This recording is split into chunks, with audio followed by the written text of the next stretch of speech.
Olá, meus caros alunos, muito prazer. Eu sou a professora Maíra Weber e estou aqui ministrando a disciplina Linguagens Artísticas e a Interdisciplinaridade. Bom, esse assunto é muito rico para mim, faz parte da minha formação, da minha área de pesquisa. Vou me apresentar a vocês. Eu sou formada primeiramente em artes cênicas, que é teatro, então durante muitos anos eu fui atriz de teatro, ainda sou. E aí, a minha segunda formação foi comunicação social, jornalismo, em que eu aproveitei as habilidades de escrita, de fala que eu tenho para ampliar minha área de trabalho na sociedade. E aí, como jornalista, a primeira área que eu trabalhei foi numa editora, construindo materiais didáticos, tanto impressos como digitais. E eu senti muita necessidade de estudar a área educacional para me sentir apropriada daquilo que eu estava escrevendo e porque eu me apaixonei, me encantei pela área da educação, pensando que com o material didático que eu estava produzindo eu poderia contemplar milhões de crianças e eu queria muito estar preparada para isso. Então, fiz mestrado em educação, depois fiz doutorado em educação, e o meu doutorado é sobre professores contadores de histórias. Então, no doutorado, eu pude aliar a arte com a educação e escrever sobre aquilo que eu acredito, que eu me aprofundei. As áreas de aprofundamento que eu tenho são arte, contação de histórias, competências socioemocionais. Então, essa minha área de estudo e de formação multidisciplinar me ajuda em todos os trabalhos que eu realizo hoje em dia, que é formação de professores, escrita de materiais didáticos, né, em relação à arte, a competências socioemocionais, e faço itinerários formativos para o ensino médio, né, escrevo para alunos da escola integral, projetos alternativos, e também eu sou professora, né, de uma universidade e em que eu atuo no curso de pedagogia e também em projetos de extensão que trabalham com a arte e com a contação de histórias em comunidades vulneráveis.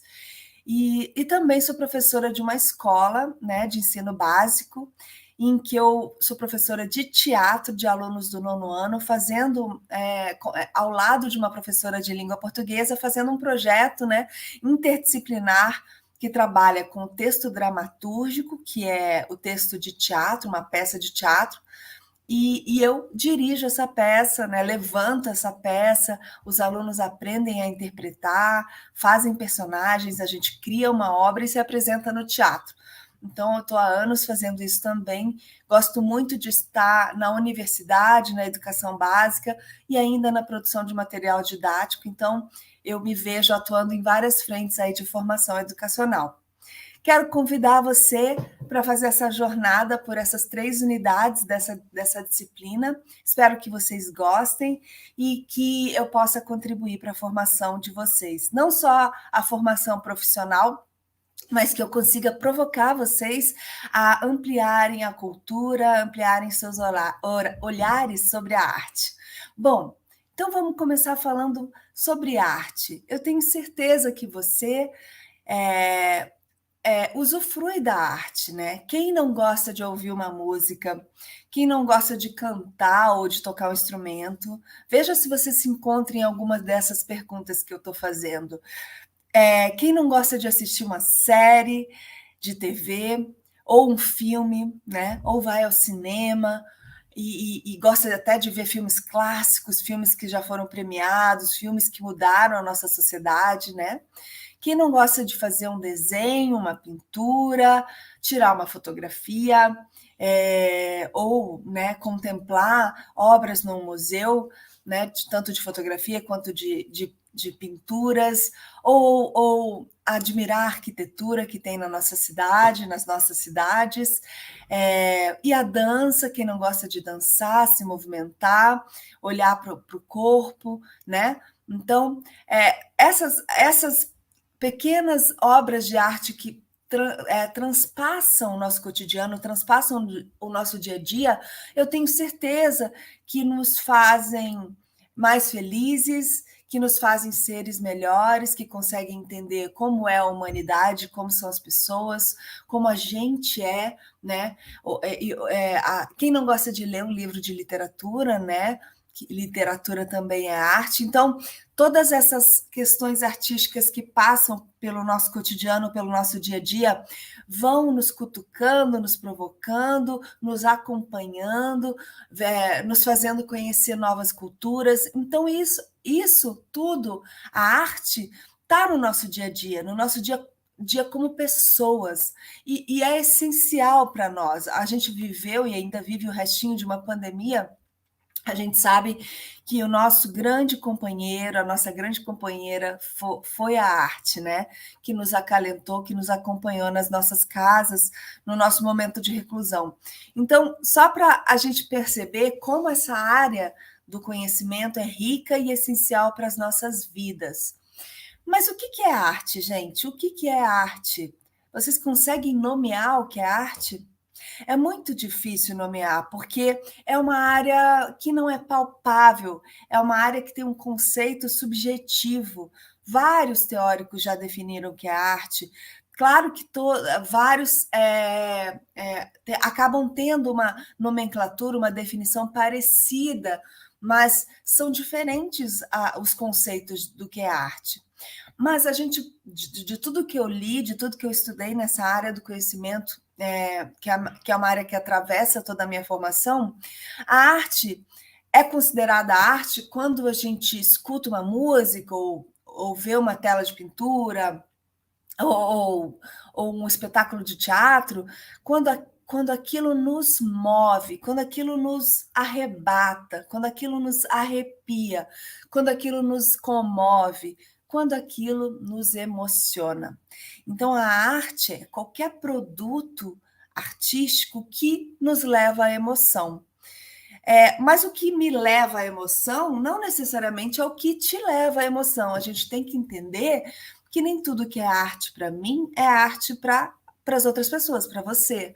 A gente tem referenciais culturais e de história de vida diferentes, portanto, como a gente tem sensibilidades diferentes, a gente vai se comover, se arrepiar, se sensibilizar com obras diferentes. Mas a arte é aquilo que nos sensibiliza, emociona. E aquilo que nos emociona nos leva automaticamente à reflexão, porque a gente fica comovido, ou triste, ou com saudade, ou feliz com aquela obra, ou com medo, ou lembra de um fato que já nos aconteceu, ou lembra da guerra que está acontecendo, e a gente sente, primeiramente passa pela emoção e depois pela reflexão. Quando a gente para pensar nessa emoção que a gente viveu, a gente está se questionando sobre as nossas vidas e sobre a vida em sociedade. E aí, automaticamente, a gente se transforma. Por que eu estou agindo dessa forma? Por que eu estou sentindo isso? Nossa, eu estou sentindo empatia por aquela sociedade, né? Então, a gente sente, pensa e se transforma. Por isso, a arte é tão impactante, tão importante, tão necessária nas nossas vidas. E, como eu disse, diferentemente para cada pessoa, né? Aí a gente, já no começo da unidade 1, tem aquela provocação de você fazer uma lista das obras de arte que você considera que te arrepiaram, que te desestabilizaram ou que te levaram a uma emoção feliz. Faça essa lista, pense nas músicas que você escutou e que te moveram, que te arrepiaram. Faça uma lista de filmes, de séries, né, de espetáculos de dança. Faça essa lista para você perceber como a arte já te impactou na tua vida e tenho certeza vai continuar te sensibilizando e te emocionando. Bom, e diferentemente de arte, a gente tem que, enquanto professor, né, enquanto educador, fazer uma diferenciação do que é uma obra de arte e do que é uma obra de entretenimento. O que é entretenimento? Aquilo que nos entretém, ou seja, aquilo que faz passar o nosso tempo, aquilo que só nos diverte. É ruim a gente assistir um filme, uma série ou uma música que só nos diverte? Não, de jeito nenhum, não é ruim. Mas a gente não pode confundir com aquilo que é a arte, com aquilo que realmente nos emociona e nos leva a pensar. Então, uma música aí que a gente gosta de dançar, que está na moda, que está tocando nas rádios, preste atenção se ela realmente só te diverte ou se ela te leva a pensar. Mesma coisa um filme, mesma coisa uma série, porque a gente tem que ter muito claro o que é arte para nós, né? Para as nossas vidas. E aquilo que é só por divertimento, muitas vezes são produtos culturais da sociedade que nos levam a consumir. A gente tem que ter esse discernimento de quantos produtos estão por aí e que as indústrias só almejam vender, vender, vender para que a gente seja vítima do consumo. Tudo bem ser vítima do consumo, ir numa festa dançar e só se divertir, escutar as músicas só de prazer, só de diversão, desde que a gente tenha essa consciência de que aquilo não está agregando a nossa emoção, a nossa reflexão. Porque essa questão do entretenimento, ele está muito vinculado a um termo conhecido na área da comunicação e em outras áreas também, da filosofia, da arte, que é a indústria cultural. Então, a indústria cultural, alguns filósofos da escola de Frankfurt, ali um pouquinho antes da época da Segunda Guerra Mundial, em que o nazismo, infelizmente, estava ascendendo, esses filósofos começaram a pensar nesses produtos de indústria cultural que estavam entorpecendo, cegando, paralisando o raciocínio das pessoas. Por exemplo, a gente sabe que na época do nazismo, as pessoas na Alemanha todas ganharam um aparelho de rádio e ficavam escutando aquela radionovela. E aquele produto de cultura, mas de cultura de entretenimento, cegava as pessoas para o que estava acontecendo. Então, as pessoas. E nesse próprio produto de entretenimento, que era a radionovela na época, era feita uma manipulação do pensamento das pessoas para que elas achassem normal condenar os judeus, por exemplo, e outras pessoas que foram prejudicadas pelo nazismo. Então, a partir desse momento, esses filósofos estudaram que a indústria de consumo, a indústria cultural, muitas vezes quer nos manipular, né?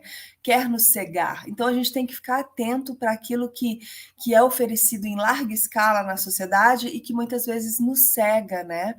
Então, por exemplo, eu costumo, nas minhas aulas, falar de várias obras de arte, dando o exemplo do que poderia ser uma indústria cultural. Por exemplo, a Frida Kahlo. Não sei se todos vocês conhecem, né? Mas é uma grande referência, uma pintora mexicana, muito importante. E a obra dela conversa com a vida dela, porque tudo que ela viveu de tragédia na vida, ela tinha poliomielite, depois sofreu um acidente e ficou com dores no corpo permanentes, passou por muitas cirurgias ao longo da vida, não podia ter filhos, sofreu vários abortos espontâneos, teve muita dificuldade de ser aceita porque ela se caracterizava como os indígenas da região do México dela, enfim, tudo isso está explícito na obra dela, que é muito linda, muito emocional quando você conhece a história. Mas muita gente gosta da Frida e usa a camiseta da Frida Kahlo ou a caneca da Frida Kahlo sem conhecer a história dela, sem conhecer a potência da vida dela, sem se emocionar com as obras reais, entendendo por que ela pintava daquela forma. Só acha que a Frida é uma referência do feminismo, não que isso seja pouco, mas não entende o porquê. Então, a gente é vítima da sociedade do consumo e da indústria cultural quando a gente adquire esses produtos sem saber, sem contemplar a obra original, sem saber a história do artista.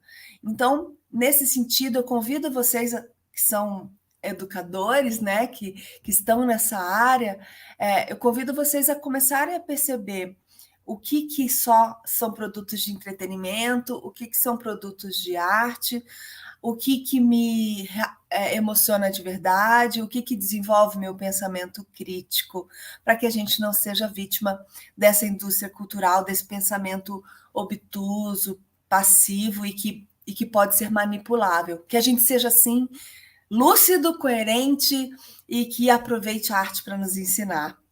Bom, falando de todo esse contexto sobre o que é arte, diferença de arte e entretenimento, eu convido vocês a começar a olhar a arte para o lado educacional, a arte na escola, né?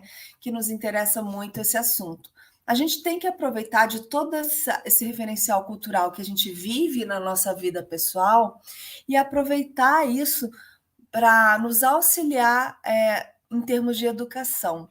Já que a arte está nas nossas vidas, né, com as músicas, os filmes, as séries, as danças, as pinturas, já que a gente já usufrui da arte, por que não trazer esse pensamento crítico que a arte promove para os nossos alunos aprenderem melhor, né, para serem mais críticos, né? Então, a Base Nacional Comum Curricular, que é o documento que está norteando a educação em todas as escolas do Brasil, né? Que foi lançado em 2017, na área da arte, eu acho que ela trouxe grandes riquezas, novas abordagens que favoreceram a escola para aplicar, né, para trazer a arte para dentro do universo escolar. Antes, o que tinha, vocês podem lembrar aí das aulas de arte que vocês tiveram na escola, eu que sou provavelmente mais velha que vocês, né, eu só tinha aula de artes visuais, artes plásticas, pintura, desenho, né? Algumas pessoas, como vocês, podem ter tido aula de talvez música, mas antes só era valorizado na escola a área das artes visuais, da pintura especificamente. E hoje, com a Base Nacional Comum Curricular, a gente nota que as 4 linguagens artísticas têm que ser contempladas no ambiente escolar. Então, o teatro, que não era valorizado como componente curricular, agora é, a música, a dança e as artes visuais. Além disso, a Base Nacional Comum Curricular sugere a integração dessas 4 linguagens para um trabalho amplo em termos de arte, em termos de aprendizagem para a criança.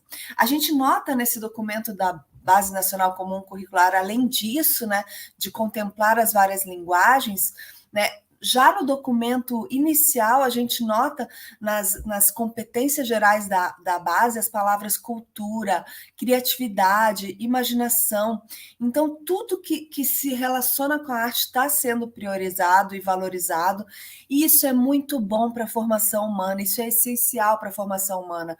Então, se as escolas realmente estiverem aplicando tudo que a base propõe, certamente são escolas que estão proporcionando uma vivência mais humana para essas crianças, o que me faz muito feliz, né? Bom, então a gente sabe que a arte se relaciona com as emoções. A gente sabe que a arte ela se relaciona com a educação estética. O que é educação estética? Não é aquilo que se relaciona com a beleza, porque nem sempre a arte é bela. Vocês devem lembrar aí de algumas pinturas, algumas músicas clássicas que são de terror, né? Que não são bonitas aos nossos olhos, mas que nos causam uma emoção. De lembrar da bomba atômica, de lembrar da escravidão, de lembrar de guerra, né? Tem obras assim muito doloridas e que bom, porque a gente não pode ficar cego para aquilo que acontece no mundo, né? Então a base, ao trazer essa elucidação maior da arte, ela traz também essa questão da prioridade da educação estética, que é educação para a sensibilidade. Então, estética não é beleza, é educar as emoções. Por isso que a gente nota que nesse documento, Base Nacional Comum Curricular, a gente estão priorizadas as competências, o desenvolvimento das competências socioemocionais, que são habilidades de se relacionar melhor em sociedade com os nossos pares, né? Sejam eles os professores, sejam as crianças com as crianças, porque a gente vive em sociedade, a gente sempre vai trabalhar com outras pessoas, a gente precisa aprender a se relacionar, e talvez seja a maior dificuldade da vida a gente aprender a ouvir, escutar o outro, entender o motivo dele, nos colocar, né, também as nossas opiniões, as nossas questões. Então, as habilidades socioemocionais, sociais são importantíssimas para a gente aprender, para os nossos alunos aprenderem, e as questões emocionais, né? Antes isso não era estudado na escola, isso não era a prioridade da escola, ensinar a criança a aprender a conviver em grupo, ensinar a criança a ter empatia pelo colega que é diferente, ensinar a criança a ter resiliência, ao mesmo tempo que tem problemas sérios, a se levantar, se reerguer e continuar a seguir em frente, né? Ensinar a criança a controlar suas próprias emoções, né? Ensinar a criança a conviver bem em grupo, a olhar as mazelas sociais, a olhar as crianças pedindo comida no sinaleiro e se sensibilizar, né? Então, tudo isso é previsto nessas competências socioemocionais. E a arte, gente, por trabalhar com as emoções, ela é a área que nos ajuda a trabalhar essas competências socioemocionais. Então, ela ajuda a gente a ensinar o nosso aluno a trabalhar em grupo, né, nas aulas de teatro, nas aulas de dança, nas propostas artísticas que a gente pode fazer. A arte nos ajuda a ensinar a olhar para o mundo, para as diferenças do mundo, para as diferentes raças, para as diferentes orientações sexuais, para as diferentes religiões, com muito respeito. A arte nos ensina a respeitar o outro, a entender o outro, a entender o que é ser humano. Por isso é tão bacana o que a base vem priorizando em termos de competências socioemocionais e ter essa parceria com a arte. Eu acredito nisso.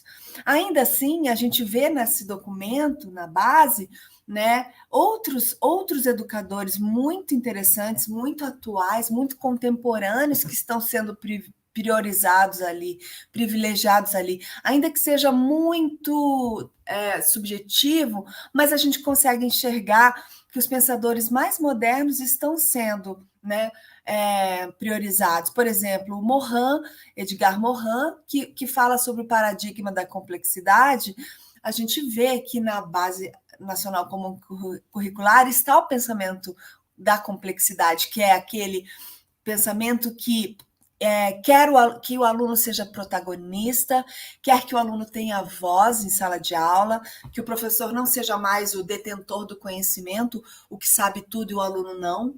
Não, agora, na educação, o aluno é parte da aula.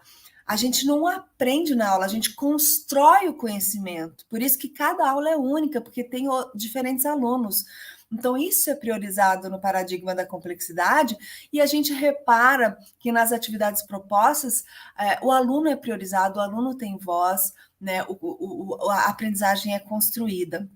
A gente nota também o privilégio das inteligências múltiplas do Gardner, né? Porque ele desenha aí mais de 8 inteligências, a inteligência do raciocínio lógico, matemático, a inteligência musical, a inteligência das relações interpessoais e intrapessoais, as inteligências, né, da fala, da escrita. São muitas as inteligências, mas repare que a gente tem o privilégio das inteligências da arte, né? Inteligência de saber se relacionar consigo mesmo, inteligência de saber se relacionar com os outros, inteligência musical, artística. Então tá tudo ali. Que bom que os grandes pensadores de hoje em dia privilegiam, né?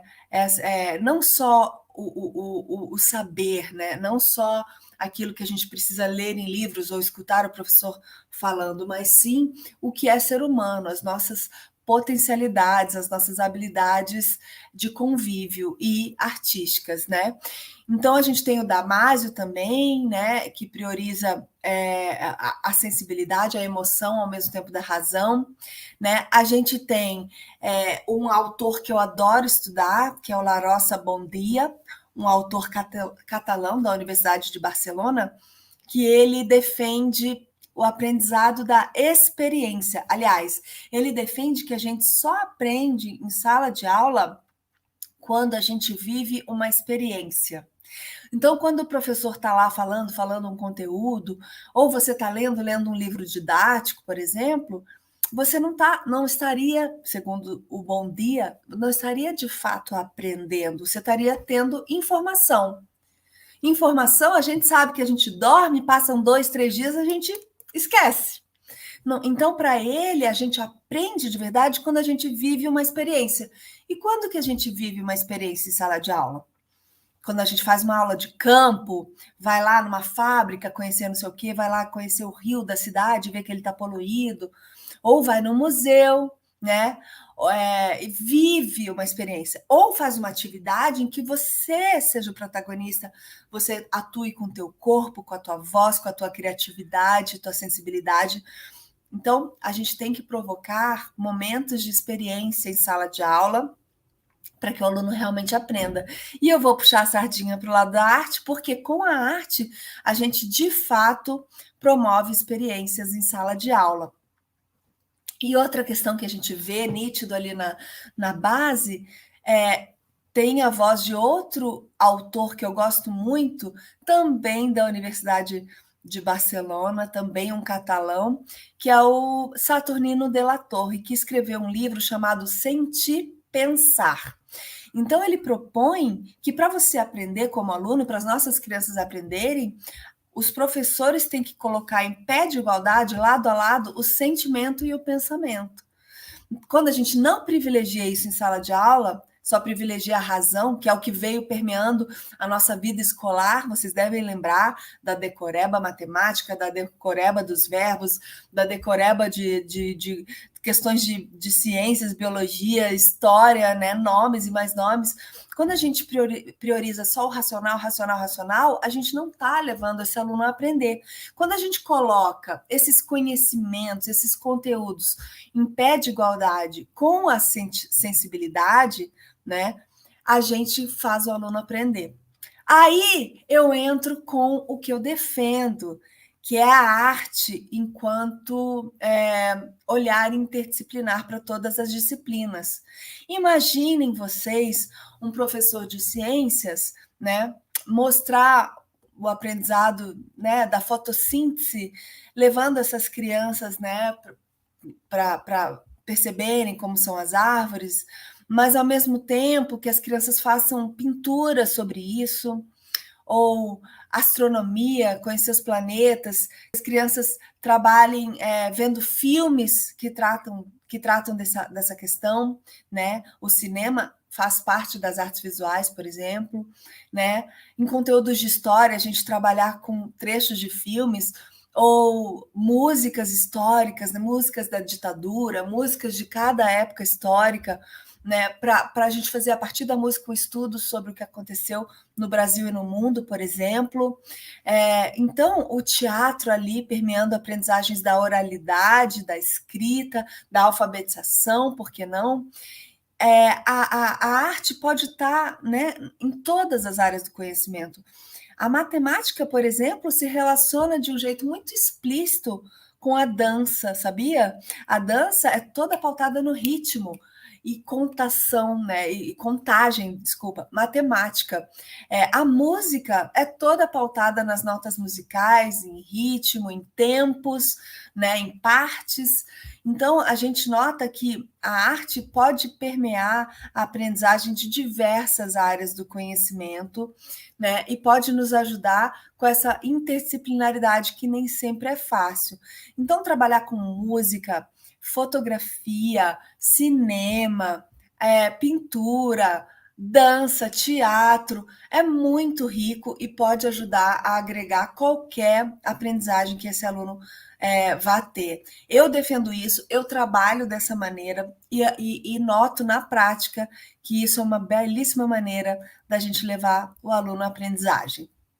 Bom, essa unidade 1 abordou esses tópicos que eu conversei com vocês. Espero ter ajudado, espero ter contribuído para a formação de vocês. Em primeiro lugar, para a formação humana, provocado vocês a se ampliarem, né, a ampliarem seus conhecimentos sobre a arte. A arte, primeiramente nas nossas vidas e depois levando essa área para a sala de aula. Vocês vão ver que vai fazer a diferença na prática de vocês, no estudo de vocês. Até a próxima, daqui a pouco a gente fala da unidade 2. Tchau! Audio